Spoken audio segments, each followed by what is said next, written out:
6357페이지 한쪽 가로 2번 북왕조 패망에 대한 예언입니다.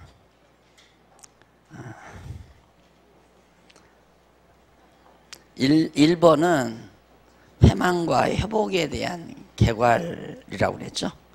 예, 한쪽 가로 2번이 북왕조 패망에 대한 예언.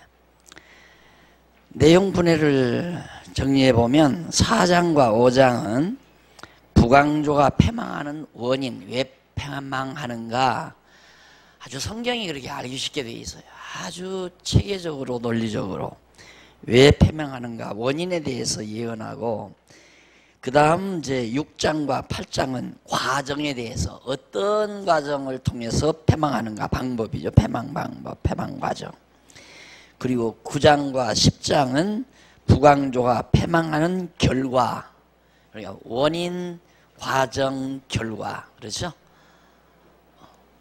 그냥 젊은 분들은 성경 다 외울 수 있어요. 달달달달. 나는 안 되지만 얼마나 쉽게 외울 수 있어요.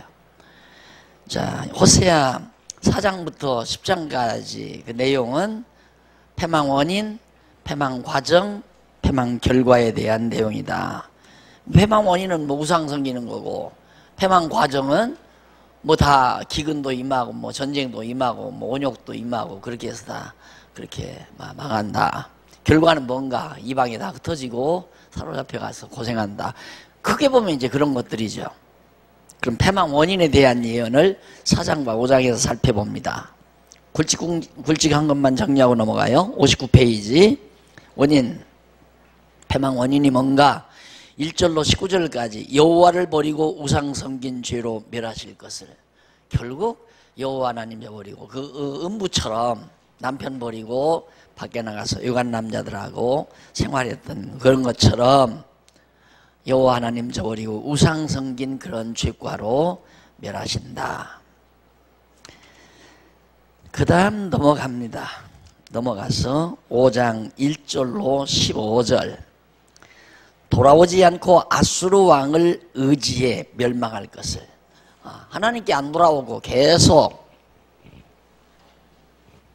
자, 이 북왕조가, 여기 아수르 얘기하니? 아수르. 하나님을 의지하고 하나님을 경외하며 살아야 되는데 우상 섬기고 아수르, 강대한 아수르, 바벨론 제국이 등장하기 전이니까 아시리아 제국, 아수르 제국이 상당히 강한 때거든요. 여기를 의지하는 이유는 여기 에집트, 애굽이죠. 애굽을 견제하는 방법이 되기도 합니다. 이때만 해도 뭐 애굽은 아수르만 못했으니까 당연히 강대국을 의지하죠. 오늘 우리나라 실정도 참 입장곤란하잖아요. 미국에게 밑보이면 중국이 난리를 치고, 중국에게 좀 가까이 하려면 미국에게 밑보이게 되고, 뭐 이런 거나 똑같은 거예요. 예나 오늘이나 하나 다름이 없어요. 그러니까 성경 잘 알면 이 세상 돌아가는 원리가 다 뭐 때문에 오바마가 왔다 갔나, 이건 이제 와서 말 잘 들으라는 식도 될 수 있는 거고, 또 내가 요구하는 대로 좀 해달라는 얘기도 될 수 있는 거고, 또 우리나라에서는 또 그렇게 안 해주면 미국이 티격돼 버리면은 여러 가지로 복잡하잖아요. 그래서 이게 인생살이도 마찬가지입니다. 인생살이도 그게 아첨이거든요. 강한 힘에게 가까이 하려는 건 아첨이에요. 그 아첨꾼은 항상 담대함이 없습니다. 늘 움츠려들죠. 그래서 아첨꾼이 되지는 건데, 정말 여호와 하나님 깨닫고 경외하며 산다는 것이 얼마나 깔끔한지 몰라요. 생각도 깔끔하고 마음의 상태도 깔끔하고, 뭐 그렇게 움츠릴 것도 없고 어디다 아첨할 것도 없고 비굴할 것도 없고, 그렇다고 해서 잠 안 떨 것도 없고 잘난 척할 것도 없고. 왜? 하나님을 아니까 잘난 척은 안 되는 거고, 또 아무리 인간적으로 강하고 힘을 가져도 부러울 것도 없는 거고, 거기다 가서 아첨할 필요도 없는 거고. 왜? 내가 하나님 의지하고 살아가니까. 그래서 세상 반편한 것이 여호와 하나님 깨닫고 경외하며 사는 겁니다. 안 그러면요 분통터정 못 살아요. 저거 학교 다닐 때 형편도 없었는데 저 맨날 선생님에게 숙제 안 해왔다고 그냥 종아리 맞고 손바닥 맞고 하던 친구가 어떻게 저거 투기해가지고 금방 부자가 돼가지고 나는 헌차 덜덜덜덜 끌고 다니는데 저건 세단을 끌고 나타나면 열통 터져 어떻게 살아요? 안 그래요? 근데 그런 게 다 없어져 버리잖아요. 다 싹 사라져 버리죠. 그래서 참 그래 마음이 편안한 겁니다. 안 그러면 그런 마음이 조금이라도 있으면 하룻밤 잠 못 자지요. 잠 못 자면서 내가 어쩌다가 이렇게 됐나. 그놈의 녀석은 어떻게 그냥 그때 학교 다닐 때 그놈에게 그놈 참 형편없었는데 저놈이 날 무시한다 이래 놓으면 동창회 갔다가 한번 그놈에게 무시당하고 나면 야 너 아직도 이런 차 끌고 다니냐? 한마디 듣고 나면 세상 살맛 없어질 거 아니에요. 그렇죠? 영 학창시절에 형편없던 놈이 어떻게 동창회 나갔더니만 떡 나타나가지고 세단 끌고 와가지고 야 인마 차 좀 바꿔라. 살맛 나겠어요? 근데 여호와 하나님 배우고 깨달아 알면 아무 상관없어요. 자전거 타고 와도 상관없어요. 그게 힘입니다. 여호와를 경외하는 자의 힘. 그래서 이 아수르 왕을 의지한다는 건 비굴한 거죠. 하나님이 아수르 왕이 비교가 됩니까? 여호와 하나님 의지하고 살아야 하는데 아수르 왕을 의지하고 편안을 추구하려고 하는 것이 바보 멍충이 같은 소리죠. 생각이죠. 그 다음 넘어가서 6장에서 8장까지 6367페이지 패망의 과정, 어떤 과정을 통해서 패망하는가. 6장 1절로 11절 68페이지 보면 돌이키게 될 백성의 죄를 질책하며 패망할 것을 예언합니다. 하나님께서 막 그 죄를 돌이키게 될 백성의 죄, 앞으로 너희들이 하나님께로 돌아오기는 돌아오는데 너희들이 지금까지 이런 죄를 졌다 그러면서 그들을 막 하나님이 책망을 해요. 하나님이 이 북쪽 이스라엘 백성들을 그러면서 너희들 패망한다 예언하고 나서 7장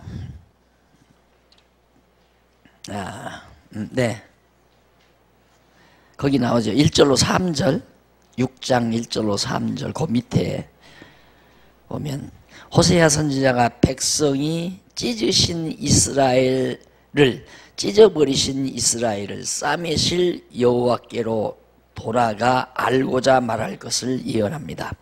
하나님께서 백성이 찢으신 이스라엘을 싸매실 여호와께로, 자 하나님께서 이렇게 찢어놨잖아요. 여기를 하나님이 이렇게 찢어놓았거든요. 찢으신 하나님이 다시 싸매실 하나님 여호와께로 우리 돌아가자 그렇게 말한다는 얘기입니다.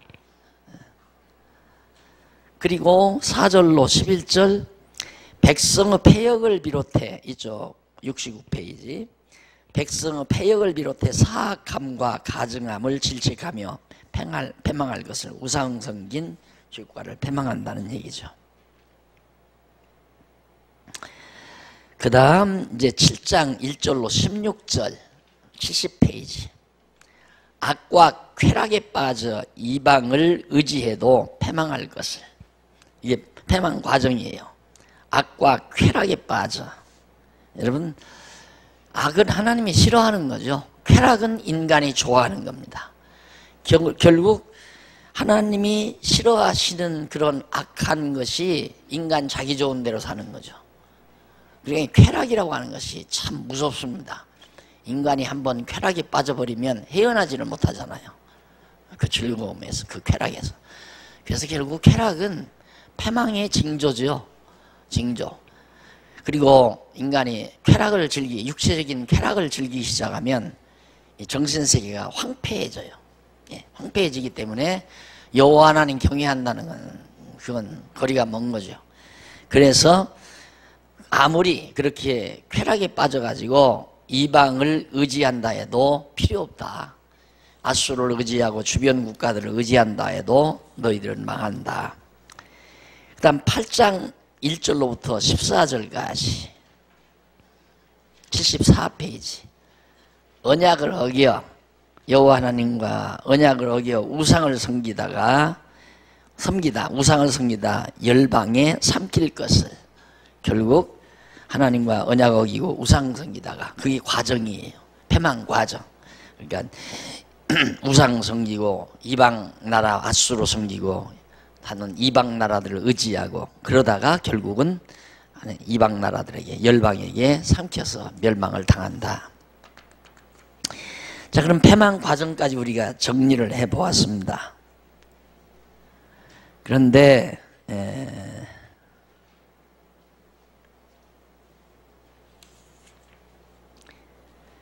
저기 그 76페이지 아니 76페이지 위에서부터 일곱째 줄 앞부분 보세요.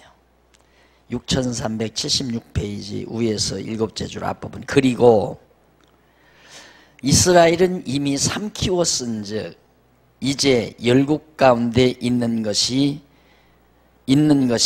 기뻐하지 아니하는 그릇 같도다. 열국 가운데 있는 것이 그릇 가운데 기뻐하지 아니하는 그릇 같도다고 말씀하셨다. 여기 이미 삼키웠은즉 이라는 말은 히브리 원문으로 니베라라고 하는데 이는 예언 성취, 예언이 이루어진 것을 확실하게 말하는 그 확실성을 나타내려는 어법으로 완료형을 사용한 것이다. 앞으로 이제 삼킬 것인데 삼키웠은즉 완료형 썼잖아요. 그런 건 히브리 어법에서 언약 성취의 확실성, 하나님이 한번 언약하시면 언약은 이루어진 것과 같다. 왜? 예수님도 그랬죠. 구하고 이루어진 줄로 알라. 하나님께 구했으면 이미 이루어진 것으로 알라. 신약에도 보면, 그것도 보면 하나님께 이미 구했는데 이루어지지도 않은데 이루어진 것으로 믿으라 그 말이에요. 그만큼 하나님의 뜻을 구하는 것은 반드시 이루어진다는 확실성을 가미시킨, 확실성을 나타내는 그런 완료형 어법이라는 것, 그거 하나 기억해 두시면 됩니다. 왜냐하면 성경을 연구하다가 보면 이런 것들이 굉장히 괴롭힙니다. 아니 아직 예언이 안 된, 예언 성취가 이제 예언하고 있는 건데 아직도 지금 호세아가 예언한 것은 이 시대에 예언하고 있잖아요. 근데 이미 삼켰다는 사실을 미리 말해줘 버리니까, 삼킨다고 예언해 놓고 삼켰은즉 이래 버리니까 혼란이 오는 거죠. 시제적으로. 근데 그건 바로 성취, 언약 성취의 확실성을 가미한 그런 히브리 어법이다. 기억해 두시기 바라고요. 그 다음 9장에서 10장까지 3번, 양쪽 가로 3번, 79페이지. 패망의 결과에 대한 얘기입니다. 그럼 패망하면 어떻게 되지는가? 그 결과가 어떻게 되지는가? 9장 1절로 17절, 9장 전체죠. 79페이지. 행음으로 인해 벌을 내려 열방에 유리케 하심을 예언한다. 열방, 이방 나라에 이렇게 다 흩어져서 돌아다니면서 나그네처럼 이리저리 유리하게 된다. 그것이 1절로 17절까지 해서, 그러니까 우상성김으로 말미암아 그렇게 한다는 얘기죠. 그래서 그 내용을 조금 세부적으로 살펴보면 1절로 9절 80페이지에 보면 1절로 9절 호세아 선지자가 하나님을 떠나 행음함으로 보물과 집이 황폐해지도록 벌하실 것. 우상성김으로 말미암아 보물 그리고 모든 집들이 다 황폐해져 버린다. 그리고 10절로 17절 이쪽 81페이지에 보면 10절로 17절은 어리석은 선지자에 의해서 우상을 섬김으로, 역시 우상 섬김이 열방 가운데 유리할 것을 예언합니다. 결국은 우상 섬기다가 이스라엘이 망하고 이방 땅에 흩어져서 이리저리 유리한다, 그런 얘기죠. 그 다음 이제 10장 넘어갑니다. 83페이지 1절로 15절. 두 마음을 품어 두렵고 부끄러워서 멸망할 것을 예언합니다. 두 마음을 품어 두렵고 부끄러워서 멸망한다. 결국 결과죠. 패망. 패망해서 다 두렵고 부끄러워하고 왜 두 마음을 품었다 그랬는데 84페이지에 보면 1절로 8절 호세아가 두 마음을 품어 우상을 섬김으로 패망하게 되어 두려워할 것을 예언합니다. 결국 왜 우상을 섬기는가? 두 마음 품기 때문에 마음을 하나로 못 모으기 때문에. 그래서 여러분 내가 참 좋아하는 내용 가운데 하나가 일념입니다. 일념. 하나의 생각이란 얘기죠. 생각념자. 한 생각. 사람이 일념으로 산다는 게 참 중요합니다. 근데 이게 억지로 사라지는 게 아니거든요.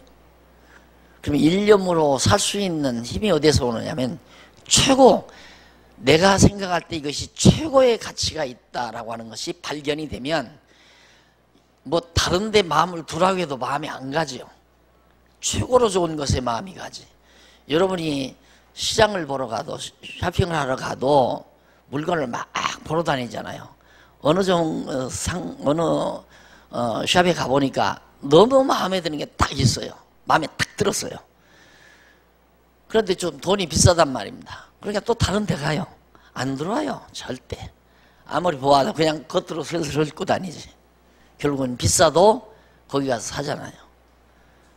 비교해서 가장 좋다라고 하는 생각이 내게 와야 그래야 일념이 생기거든요. 그러니까 여러분들이 살아가면서 내가 사는 가운데 일생에 있어서 가장 좋은 것이 뭔가 그것이 자기에게 발견이 되면 일념으로 살지 말라고 해도 일념으로 살죠. 안 그러면 두 마음, 세 마음, 네 마음입니다. 마음이 흐트러져 가지고 분망하게 살죠. 분망하게.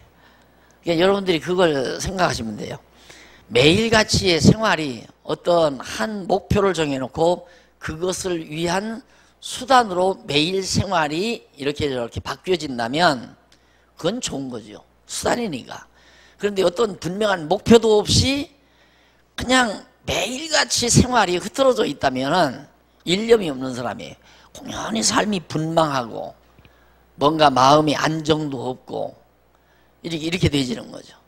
그래서 여러분들이 진리를 깨닫는다고 하는 것은 우리의 마음을, 생각을 하나로 집중시키는 거기 때문에 한 마음으로 산다는 것이 참 편안합니다. 여호와 하나님이 얼마나 위대하신 분인가를 알면 오직 여호와 하나님만 의지하고 살지 여호와 하나님만 못한 것에 내 마음은 빼앗길 리가 없죠. 자기 신랑감을 찾는 처녀가 남자들을 많이 만납니다. 근데 어떤 남자가 마음에 딱 들었다면 다른 남자는 다 마음에서 멀어져 가죠. 조금 관심이 있었던 것도 싹 사라져 버리잖아요. 자기 마음에 드는 남자에게 완전히 마음이 모아져 버리고 똑같은 거예요. 내가 볼 때 제일 좋은 것이다. 이걸 찾아야 그때부터라야 이제 마음이 편안해지고 안정이 되고 삶의 보람도 느끼고 힘도 생기고 방황하지 않고 분망하지 않고 공연히 별일도 아닌데 바삐 사는 사람이 있죠. 별것도 아닌데 그냥 마음이 패분해요. 막 마음이 흔들리고. 그건 바로 이런 가치관이 정립이 안 된 상태이기 때문에 그렇게 된다. 이스라엘 백성들이 바로 그런 모습이란 얘기죠. 그 다음 넘어가서 11장에서 14장까지 북왕조 회복에 대한 예언입니다.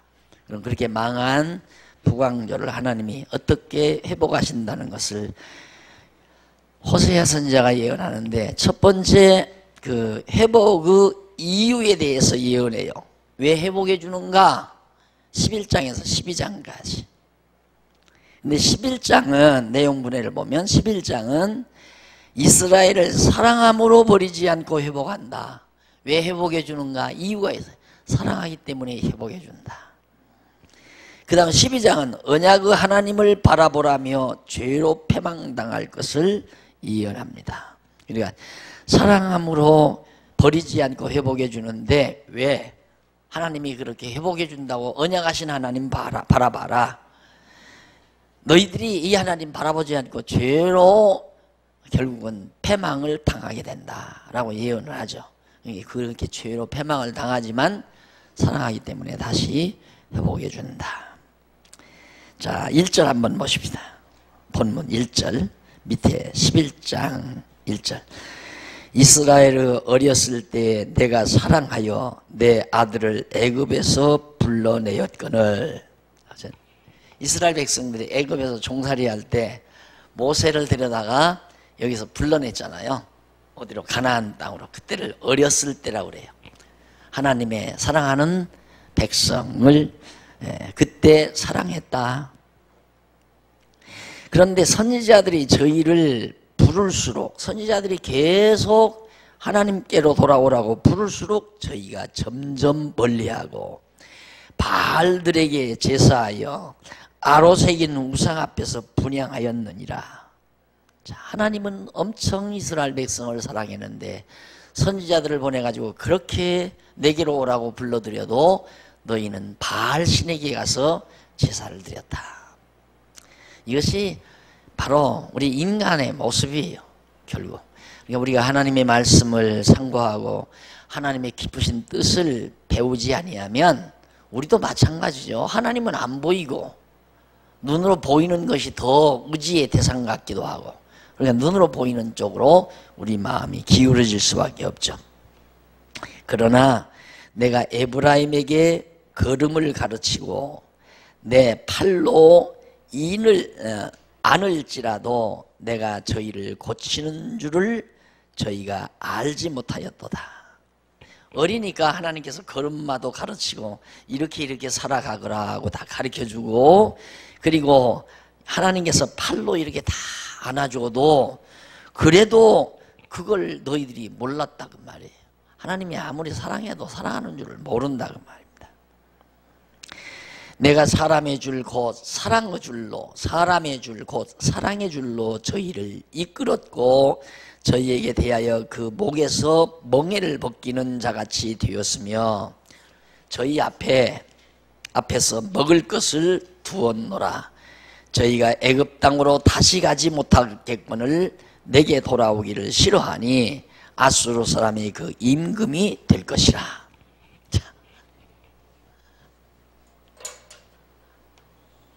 이 애굽에서 종됐잖아요. 종. 네, 여기서 하나님은 종된 이스라엘 백성들을 데리고 일로로 데려다가 길도 어떻게 하나님 경외하며 살아가는 방법도 가르쳐주고 걸음마도 가르쳤다 그 말이에요. 그리고 팔로 이렇게 안아서 이방 대적들이 쳐들어오지 못하도록 보호도 해주고 또 아픈데 다 낫게도 해주시고, 그랬는데도 이들은 하나님의 사랑을 깨닫지 못하고 마음이 아수르 쪽으로 향하기 때문에 결국은 아수르가 와서 너희들을 다 사로잡아 밥으로 만들어버릴 것이다 이 말이에요. 예, 세상은 의지하고 살면 이용당해요. 내가 누구를 의지하죠? 의지하면 그 사람이 반드시 나를 이용하게 돼 있어요. 그게 인간 세계예요. 그걸 모르니까 사람들이 자꾸 누구를 의지하려고 그러죠. 제가요, 스승이라기보다도 제가 이제 좀 공부를 한 분이 있는데 매년 지나서 제가 농촌운동을 하다가 그 다음 한번 찾아뵀어요. 뭐 어쨌든 가르쳐 줬으니까 고마워 찾아뵀더니만 날들어 뭐라고 그러냐면 여기 무슨 일 사업을 해야 되겠는데 돈 있으면 좀 돈 좀 갖고 가라 이거예요. 근데 내가 퍼뜩 생각나기를 대자보자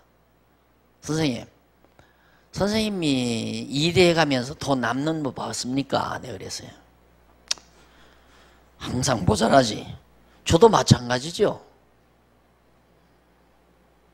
그러니까 그렇게 해갔다가 자꾸 상납을 해야 참 착하다 좋다 너는 진짜 내 제자고 너야말로 내 쉽게 말하면 제자라면 종이란 얘기죠.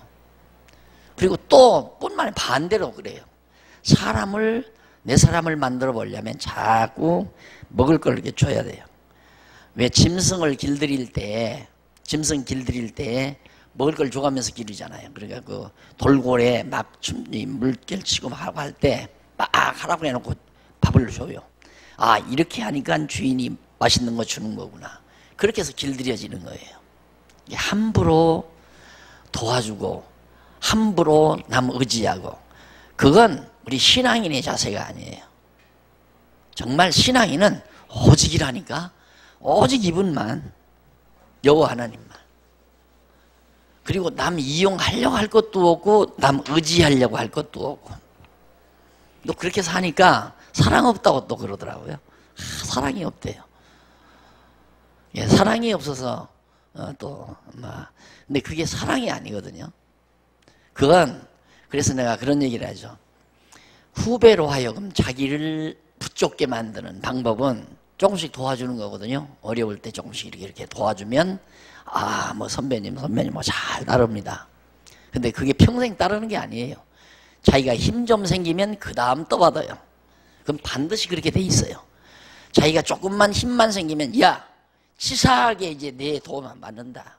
그리고는 이제 선배 떠받는 것이, 그것이 상례예요. 나는 안 그래. 천만의 말씀. 안 그런 사람 아무도 없어요. 똑같아요. 그런데 그렇게 이제 자기 밑에다 거느리는 것은 이용 가치가 있으니까 언젠가는 이용하려고. 자기 성공의 발판이 돼달라, 이런 얘기죠. 그래서 우리는 도와달라는 말 하면 안 됩니다. 함께 하자. 함께. 누구를 위하여? 주를 위하여 함께. 나를 도와달라, 이것은 인본주의적인 사고예요. 도와주기는 뭘 도와줘요? 나를. 당신도 주를 위해 살고 나도 주를 위해 살고 함께 살아가는 거죠. 그래야 사람에게 비굴해지지도 않고 낙심도 될 필요도 없고. 그래서 가장 못된 선배는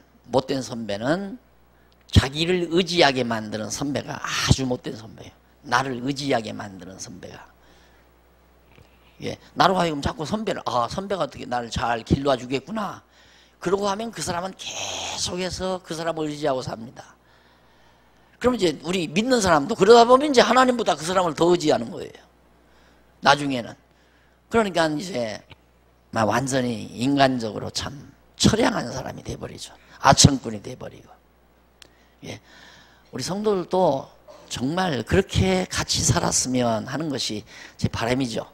자, 누구를 위해서가, 이 교회는 누구를 위해서가 아닙니다. 다 내가 주를 위해서, 나 오직 주를 위해서, 이 생각으로 함께 모이면 참 즐겁죠. 남에게 섭한 생각이 있을 수도 없고. 근데 왜 화가 나는가? 저 사람이 내가 원하는 대로 행동을 해야 하는데 나 원하는 대로 행동을 안 하면 화가 난다, 이거예요. 그건 세상적인 거죠.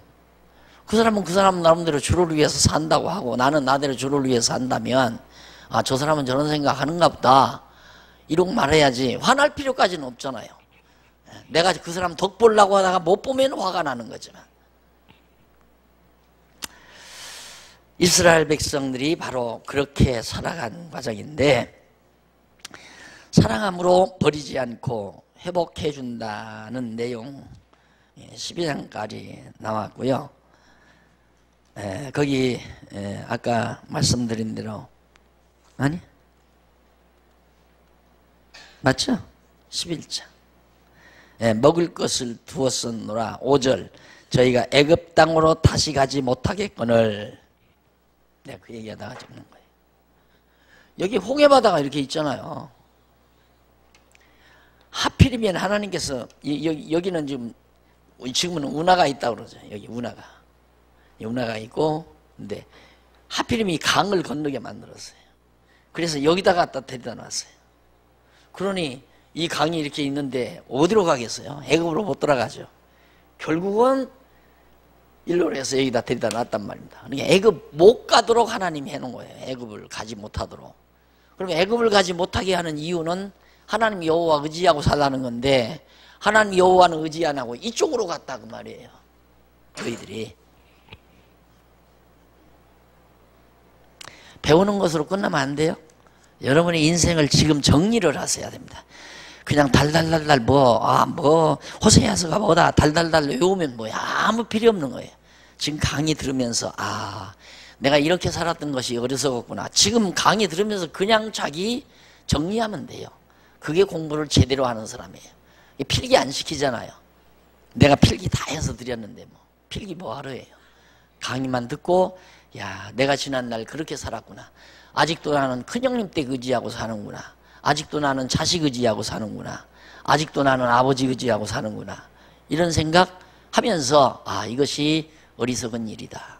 오직 주만 의지하고 여호와만 의지하고 사는 것이 올바른 그리스도인의 삶이로구나. 이러면서 하나하나 정리해가는 것이 바로 공부를 바르게 해가는 겁니다. 그 다음 이제 회복의 과정, 어떤 과정을 통해서 회복하는가? 13장에서 14장까지 나와요. 97페이지.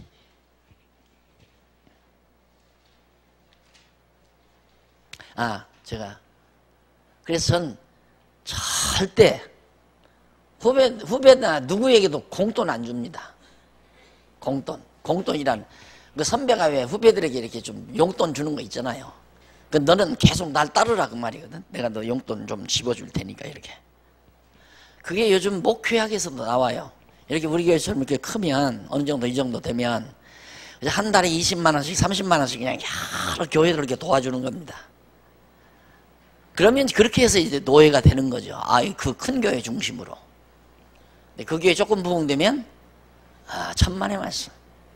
나도 우리 노예 갈라달라 해서 가서 따로 나가서 이제 노예 하려고 하고 다 모든 일반 교계가 다 그래요. 전부가 다. 근데 저는 뭐 공돈 줄 돈도 없지만은 반드시 자기가 수고하고 수고에 대한 대가라기보다도 수고하고 뭐 교회로부터 사례를 받든가 그렇게 해서 떳떳하게 만들어요. 그 돈 받을 때 사람이 그냥 공돈 똑 몇 푼 이렇게 받고 나면요 얼굴이 빨개지잖아요. 그게 빨개지는 얼굴이 고마운 생각과 더불어 창피한 생각, 그 다음 별의별 오만 가지, 내가 이런 돈을 받아서 이렇게 써야 되는가, 수치스러움, 복잡하잖아요. 왜 남을 그렇게 한참 잘하는 사람들을 그렇게 만들 필요가 있어요? 당당하게 살게 해야지. 예? 당당하게. 그런데 또 공돈 주기를 원해요. 또 이 후배들이, 제자들이 있다면, 자기보다 약한 어린 자가 있다면 자꾸 공짜로 도와주기를 원해요. 그건 그 사람 망치는 거예요. 망쳐요, 그냥 그대로. 도와주면 잘 될 거, 그것이 천만의 말씀 안 됩니다.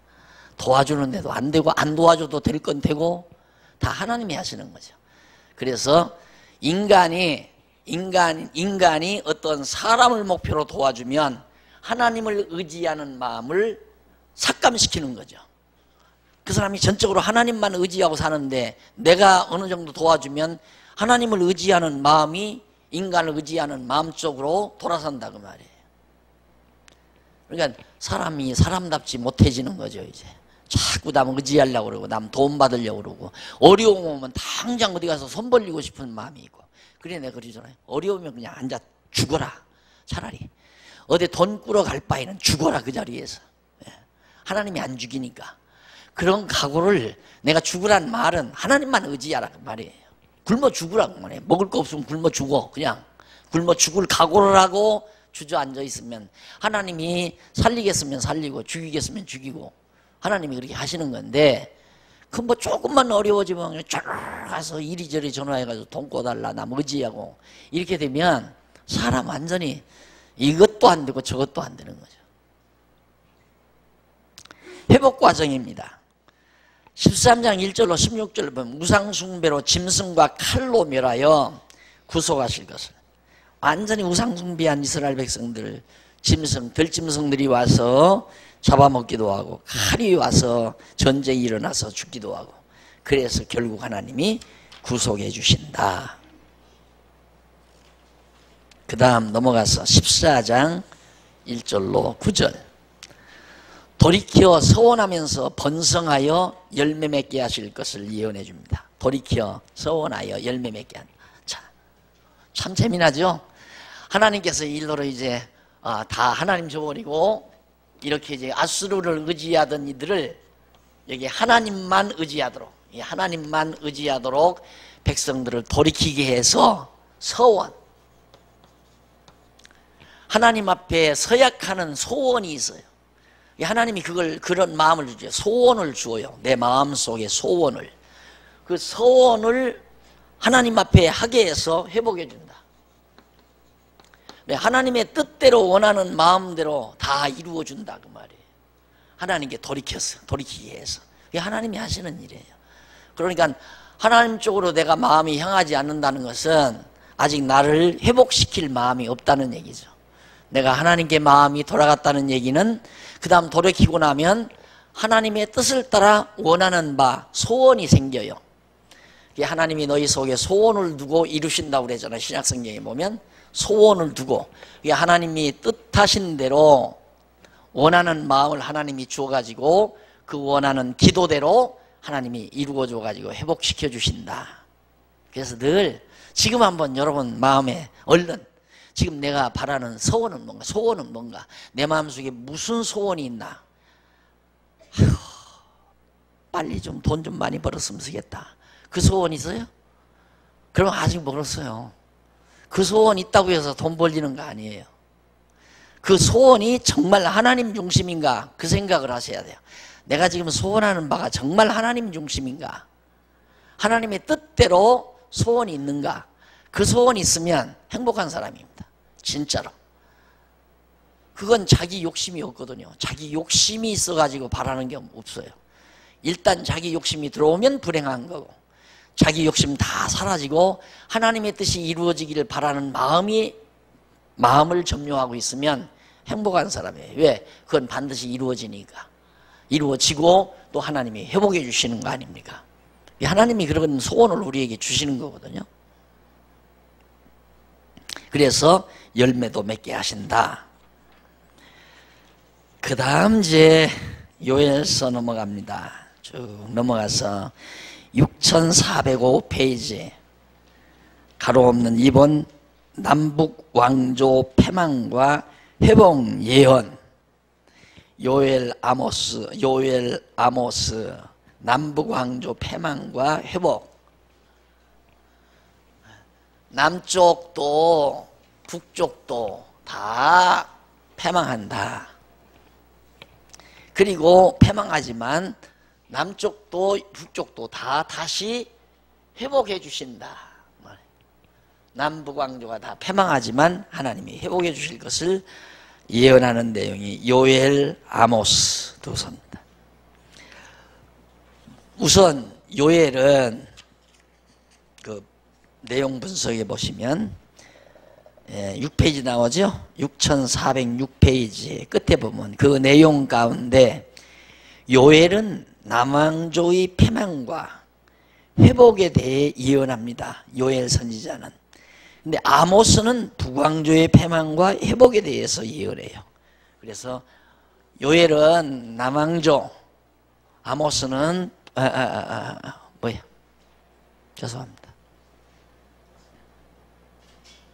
네, 아모스죠. 요엘은 남왕조, 아모스는 북왕조. 패망과 예언을 예언하는 내용으로 그렇게 엮어져 있습니다. 물론 그것도 제일 밑에, 그 부분 제일 밑에 제목 나오기 전에 그 이제 신학적 해석 문단 보세요. 밑에 결국 남은 문단. 그 문단에서 밑으로 5번째 줄 뒷부분에 보시면 이러한 언약 계시의 목적은 패망 후에 회복되게 하시는 전능하신 하나님이, 패망한 다음 회복되게 하시는 전능하신 하나님이 언약대로 이루시는 여호와의 심을 택한 백성으로 깨달아 알고 그를 경외하며 섬기게 하려는 데 있다. 결국 요엘과 아모스가 예언한 내용도 하나님이 여호와의 심을 깨달아 알고 경외케 하려는 데 있다. 다 똑같아요. 어떤 성경이나 그 부분은 똑같아요. 하나 다름이 없어요. 그게 최종 목적이 하나님께서. 성경을 그렇게 해석을 해야 한다 이 말입니다. 그런데 성경을 해석하면서 막 이러면 안 됩니다. 저래야 됩니다. 이래야 됩니다. 저래야 됩니다. 이렇게 얘기하면 아니 하나님께서 완전히 아수르를 의지하도록 놔줘가지고 깨닫게 하려고 거기서를 하나님이 막아주어야 아수르를 의지 않고 하나님께로 돌아오는데, 내가 여러분들들어 아수르 의지하지 말고 하나님 의지하십시오라고 자꾸 강요해서 그걸 행동 교훈으로 삼는다면 웃기는 얘기죠. 그걸 어떻게 내가 여러분들에게 하라면 여러분 자유의지, 여러분들의 의지력으로 그렇게 하라는 얘기 아니에요. 안 돼. 그게 아니에요. 이렇게 섭리하시는 하나님이 어떠한 하나님이신가를 알게 만드는 거예요. 그래서 어디 성경을 보더라도 하나님 가리켜야 한다고 그러잖아요. 하나님이 여호와이심을 가리켜라. 구약에서는. 신약에서는 예수가 그리스도이심을 가리키는 거고요. 방법만 달라요. 어떤 방법으로 어떤 내용으로 하나님이 여호와이심을 가리키나. 남북왕조 패망시켜서 회복시킴으로 하나님이 여호와이심을 깨달아 알게 하고 경외케 하는 거란 말입니다. 그것만 가르쳐주면 돼요. 성경은 하나님이 이렇게 언약하시더니만 언약대로 이루셨습니다. 하나님의 이 언약의 말씀은 실수 없이 이렇게 이루어졌습니다. 지금 계속 내가 그거 아니에요. 1학기부터 공부한 거 계속 하나님이 이렇게 열조에게 언약하시고 모세에게 다윗에게 솔로몬에게 언약하신 내용이 이렇게 다 이루어지고 있습니다. 그래서 하나님은 여호와이십니다. 여호와의 전능하심과 여호와의 신실하심과 여호와 하나님의 주권성과 자비성과 영원성, 이런 여호와 하나님께 대한 찬양, 이것이 우리 안에서 일어나도록 하는. 성경이 아주 간단해졌죠. 많이. 지금 여러분들이 여기까지만 듣고도 성경이 저렇게 간단하구나, 인절미만하게 굳어져서 상당히 성적이 좋은 겁니다. 이게 좀 더 좋으면 구술할 만하게 성경이 간단하게 보여요. 더 보면 이제 나중에 점으로 나와요. 점으로. 아주 딱 점, 정확한 점. 그러니 이렇게 쉽게 여러분들이 성경을 깨닫고 그냥 사는 거예요. 여호와 하나님 경외하며 사는 거예요. 여러분들이 낳은 자녀들을 데리고도 이걸 가르치면서 사는 거예요. 자녀들을 계속해서 또 후배들도 이거 가르치면서 그냥 사는 거고, 그게 교회란 말입니다. 그래서 교회는 여호와 하나님 가르치는 학교라고 내가 그랬잖아요. 학교, 공부하는 거. 뭐 제사 드리고 무슨 뭐 철야 기도를 하고 이 난리 치는 게 교회인 줄로 그렇게 착각을 해가지고 이렇게 강단이 있어야 되고 파이프로 모르게 사다가 걸어야 되고 찬양대 가운을 입혀야 되고 이렇게 해서 해나가다 보니까 성경을 아무것도 모르고 가서 무속적인 신앙을 가지는 거야. 정성 들이면 하나님이 복 준다더라. 많이 내면 많이 복 주고 적게 내면 적게 준다더라. 무속이 하여튼 우리 한국 기독교 안에는 무당적인 것이 내가 볼 때는 엄청 많아요. 엄청 많아요. 아무리 건전한 교회라고 해도 무속적인 게 너무 많단 말입니다. 이걸 어떻게 우리가 고쳐가야 되는데 우리 젊은 세대들이 지금 정말 깨어나지 아니하면 희망 없어요. 희망. 여러분들이 깨닫고 자라나는 세대들을 또 가르치고 그렇게 해서 이제 그런 방향으로 교회 문화가 만들어지고 그렇게 해야 이게 개혁이 되지. 그냥 놔둬보세요. 놔둬보면 여기도 그냥 계속해서 목사가 이제 이렇게 하다 보니까 지겨우니까 찬양대 가운 입히고 목사 자신도 가운 하나 뒤집어 쓰고 나중에는 이제 박사 가운 입고 나와. 요즘에는 목사들 유행이 여기 소매에 줄 3개 달린 거 있죠. 그게 박사 가운이에요. 그걸 입고 나와야 권위가 있답니다. 그래서 미국이 학교가 장사가 되는 거예요. 한 200~300만 원 갖다 지불하면 주거든요. 박사학위 같은 것들. 그러니까 엊그저께는 텔레비에서 직접 봤어요. 미국의 어느 대학에서 어느 가정주부가 애견, 강아지죠. 강아지 등록을 시켰어요. 석사학위 등록을. 돈 받고 학위증 받아가지고 또 강아지가 석사학위 모자 쓰고 가운 입고 그러고 나왔더라니까, 강아지가. 그게 무슨 교회예요? 그런 식으로. 그러니까 성도들은 대단한 걸로 알죠. 여기 이상한 것 막 들르고 오니까 이거 아무나 입는 거 아닙니다. 이거 박사만 입는 겁니다. 이래 놓으면 이야, 정말 우리 목사님 참 훌륭하구나 이렇게 보는 거죠. 그렇다고 해서 박사 된 사람들이 다 그렇다는 얘기 아니에요. 우리 강남로의 박사님들은 다 순수하게 우리 국산 박사라서 제대로 공부하고 받은 박사들이에요. 다. 그러니까 실력도 있고 또. 그다음 이제 남왕조 패망과 회복에 대한 예언 가운데 1장에 보면 메뚜기 재앙, 남왕조의 이제 메뚜기 재앙에 대한 예언입니다. 여기 이제 메뚜기가 남쪽 유다에 메뚜기가 많이 나타나서 이 재앙이에요. 그럼 곡식초를 싹 갉아먹어 버려요. 메뚜기 떼가 이렇게 나타나면 막 하늘이 새카맣다고 그래요. 그게 한번 채소밭에 앉았다, 뭐 벼밭에 앉았다, 곡식밭에 앉았다 하면 그냥 완전히 뿌리만 남는 거예요. 싹 갉아먹고. 이거 완전히 흉년이 오는 거죠. 그 다음 메뚜기 재앙으로 토지의 소산이 없어져. 곡할 것. 배고프니까 통곡하는 거죠. 간단해요. 인간들 잘났다고 난리를 쳐도 2, 3년만 흉년 들면 다 휘청휘청 해버려요. 모든 세계 경제가 다 휘청거려요.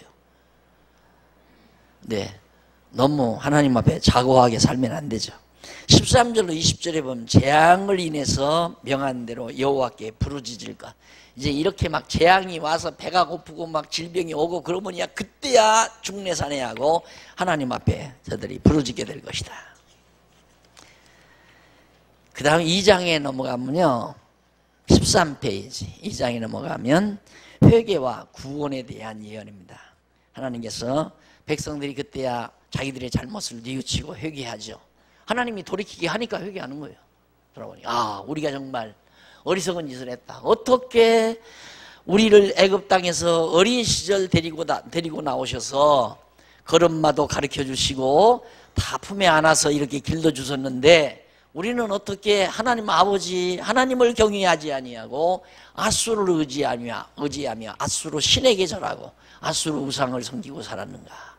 그때야 깨닫고 회개하고 돌아선다. 그래서 하나님이 그런 회개케 해가지고 구원해 주실 것을 예언하는 내용인데 1절로 17절 보면 밑에 13페이지 재앙을 인해 백성이 돌이켜 여호와께 구할 것을 하나님 살려주십시오 하고 구한다는 얘기죠.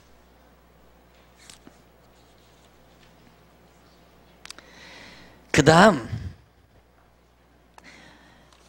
2장 1절로 17절까지인데 가만히 있어봐요. 맞아요.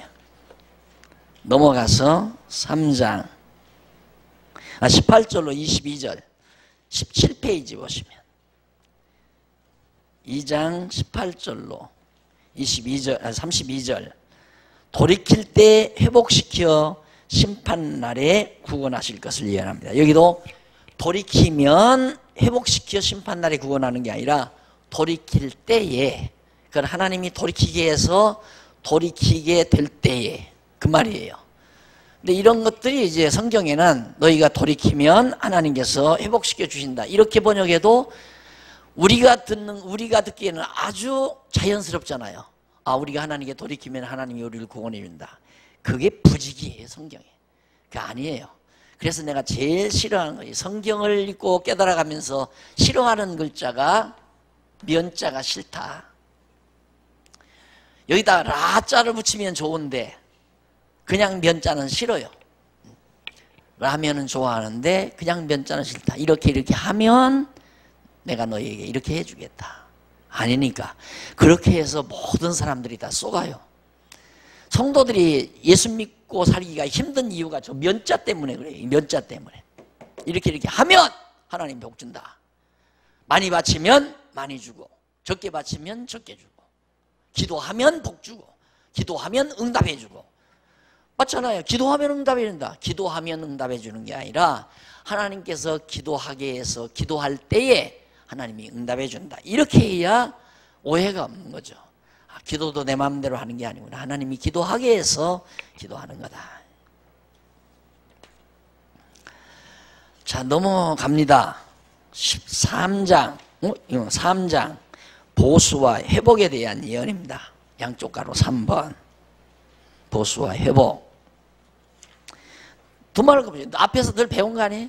원수 다 갚아줘가지고 야 이놈들아 너희들이 왜 내 백성 데리다가 고생시키느냐. 이거 딱 진노해버리고 그 다음 하나님의 백성들을 회복해 준다. 하나님이 앗수르를 들어서 하나님의 백성들을 때리게 한 거거든요. 그러니까 하나님이 앗수르를 도구로 쓴 거예요. 다 하나님의 일을 한다. 하나님의 일을 한대. 나는 지금 하나님의 일을 하고 있어요. 그래. 누구는 하나님의 일 안 하나? 지금 이 세상에 하나님의 일을 안 하는 사람은 아무도 없습니다. 다 하나님의 일을 하지. 하나님이 시켜서 하는 거니까. 그런데 문제는 하나님의 일을 하고 하나님의 자녀가 되는 자가 있고 하나님의 일을 하고도 지옥 가는 자가 있고 참 불공평하죠. 악하게 쓰임받으면 악하게 쓰임받는 하나님의 일을 하는 거예요. 악한 일, 악하게 쓰임받는 자들도. 사단도 하나님이, 예수님이 그랬잖아요.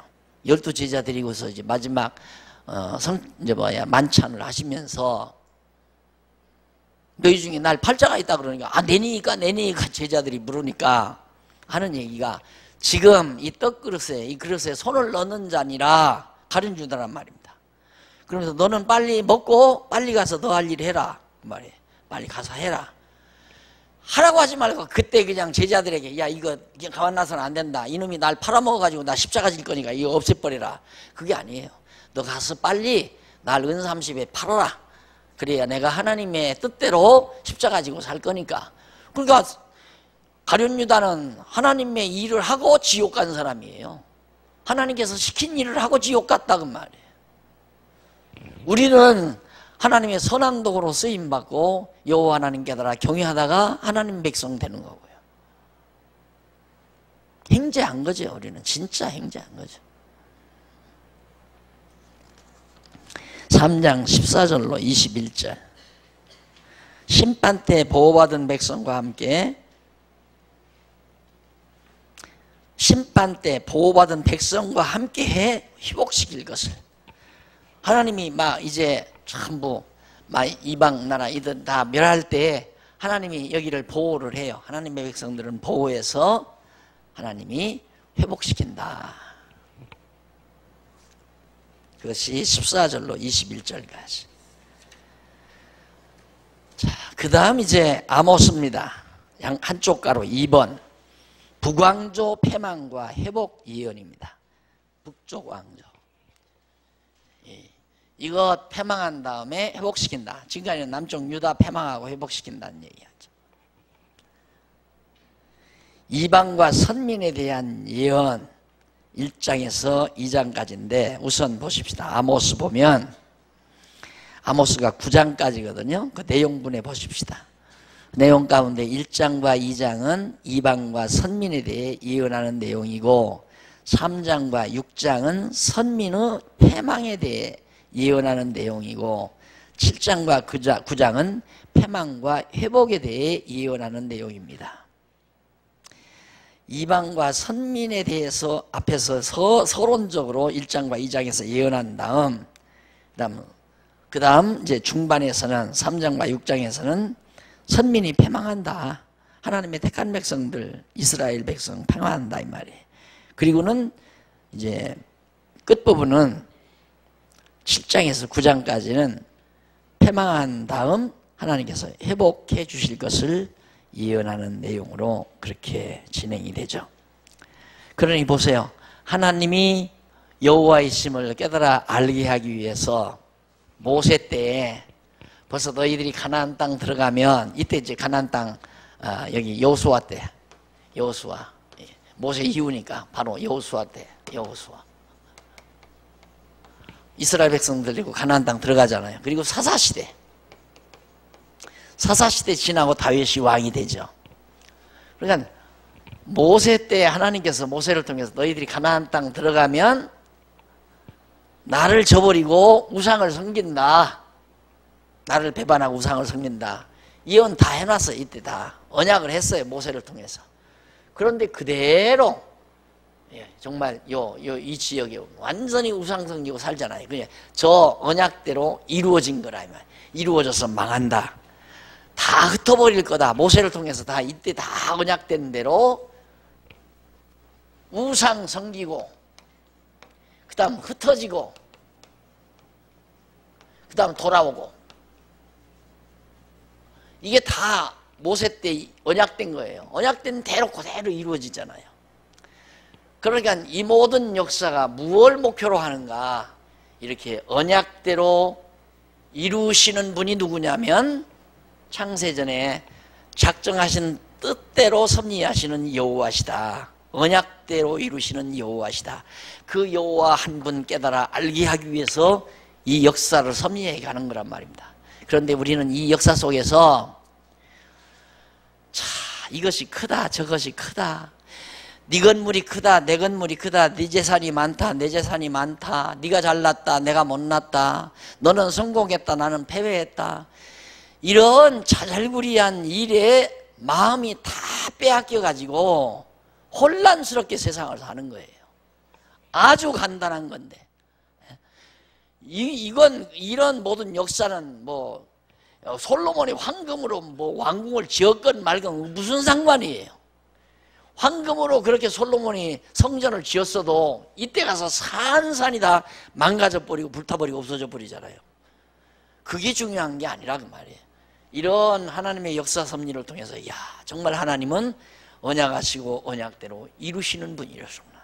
여호와 하나님 깨달아 알게 하고, 그래서 그 여호와 하나님 경외케 하기 위해서 이 역사 섭리를 해가는데, 우리는 이 역사 속에서 지금 예수님 이후에 지금 우리가 여기서 살잖아요. 21세기에 여기 살면서 우리의 관심사는 뭔가? 여호와 하나님 깨달으려고 배우고 깨달아 경외하려고 하는데 별로 거기는 관심이 없어. 자, 오늘 정말 사업을 하는데 오늘 5달러를 딸 거냐 못 딸 거냐, 이윤이 얼마나, 자 주식을 투자했는데 주식값이 오르느냐 내리느냐, 내 재산이 지금 얼마냐, 내가 살고 있는 집이 크냐 작으냐, 언제나 집을 살 것이냐, 애들은 무엇으로 가르치, 전부 그런데 마음 다 뺏기고 산다. 우리들의 생활이 그래 답답할 일 아니에요. 그게 아니라고 아무리 내가 이 강단에서 지금 목이 다 쇠잖아요 지금. 그래도 필요 없다니까. 깨닫지 않으면 필요 없어요. 우리의 관심사는 여기에 있어야 되거든요. 하나님이, 이분 보이지 아니하니까 눈으로 볼 수 없잖아요. 살아계신지도 우리 모르잖아요. 그러니까 보이지 않고 살아있는지도 모르고 안 보이니까 살아계신지도 모르고, 그러니까 우리는 하나님에 대한 관심이 없죠. 그러니까 이분을 우리에게 알게 하기 위해서는 이렇게 하실 수밖에 없잖아요. 이렇게 해야 우리들이 깨달으니까. 그래서 성경을 공부하지 아니하면 안 된다니까요. 그러니까 우리 교회 내가 실정을 딱 보면, 물론 이제 앞서신 분들 참 분들이 알고 참 여호와 하나님 경외하는 마음으로 그렇게 사시는 분들도 있죠. 그러나 대부분의 성도들은 참 장안중앙교회는 좋더라. 왜? 부담이 없어 좋고, 강요 안 해서 좋고, 새벽기도 없어서 좋고, 하고 싶으면 하고 하기 싫으면 말고, 또 점심때도 뭐 부담 없이 밥 잘 먹어서 좋고, 목사님도 뭐 가만히 보니까 뭐 성경만 가리키니까 참 부담 없어 좋더라. 거기서 좋다 하고 그냥 사시는 거야. 그런 차원에서 그냥 좋다라는 차원에서. 그게 이제 하나님께서 이제 왜 이거 전체를 이렇게 모르니까 여기까지 가야 하는데, 이걸 성경을 쫙 통째로 좀 알아야 되는데, 주일날 1시간 강의하는 것도 길다 짧다 난리인데 어떻게 그렇게 되느냐 이 말이에요. 그래도 오늘 여러분들 2시간 동안 120분 동안 내가 이렇게 강의를 하니까 한 줄거리에 쭉쭉 빠져나가잖아요. 주일날 이러다 보면 하다가 만나니까 이것도 하다가 말아. 한 60분이나 되나? 40분 50분 정도 하는데도 뭐 길다 그러고 좀 짧게 하면 안 되냐고 그러고. 그러니까 공부할 사람도 못하는 거예요. 할 사람도 못해. 또 성도대학은 아무나 올 수도 없잖아요. 직장 가진 분들이 못 오잖아요.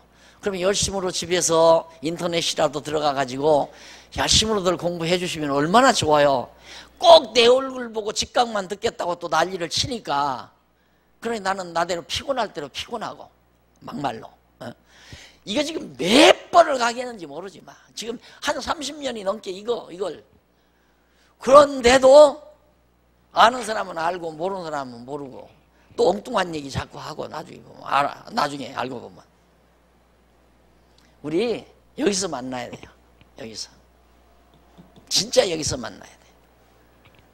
다 여호와 하나님 중심으로 마음이 모아지고 생각이 모아지고, 그래서 하나님이 우리에게 이런 환경을 주셨으니까, 자, 이런 상황에서 우리가 무엇을 어떻게 해야 될까?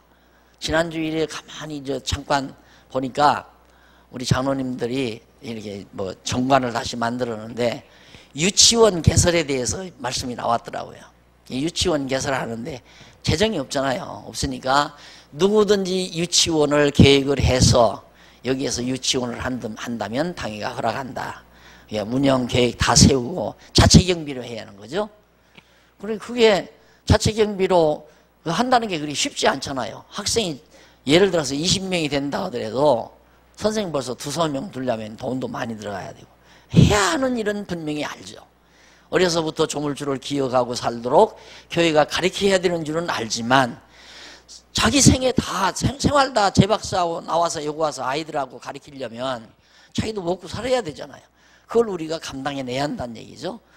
할 일이야 천지죠. 근데 그냥 편한 게 좋으니까 우리 편한 게.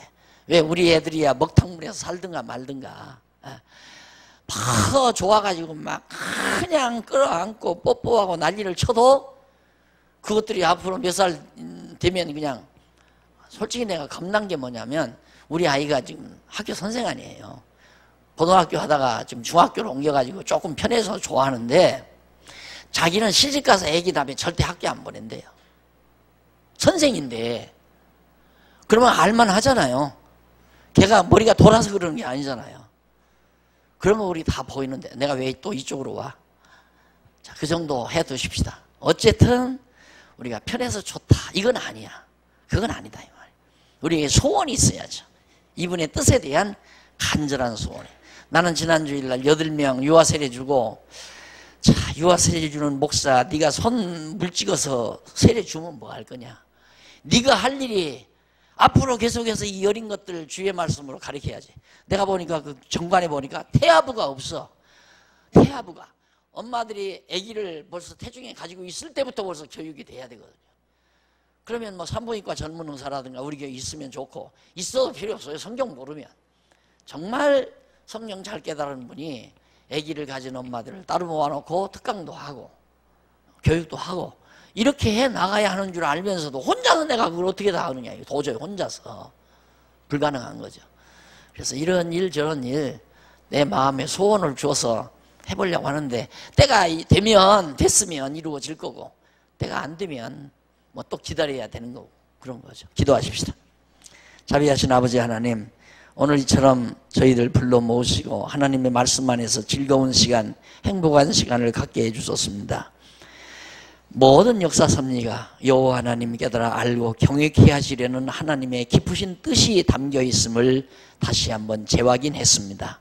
우리의 삶 속에서 하나하나 이루어지는 일들마저도 하나님이 여호와이심을 알고 경외케 하려는 것이라는 목적을 흐리지 않게 하시고 범사에 여호와를 경외하는 믿음을 얻는 계기가 되도록 역사하시옵소서. 예수님 이름으로 기도드립니다. 아멘.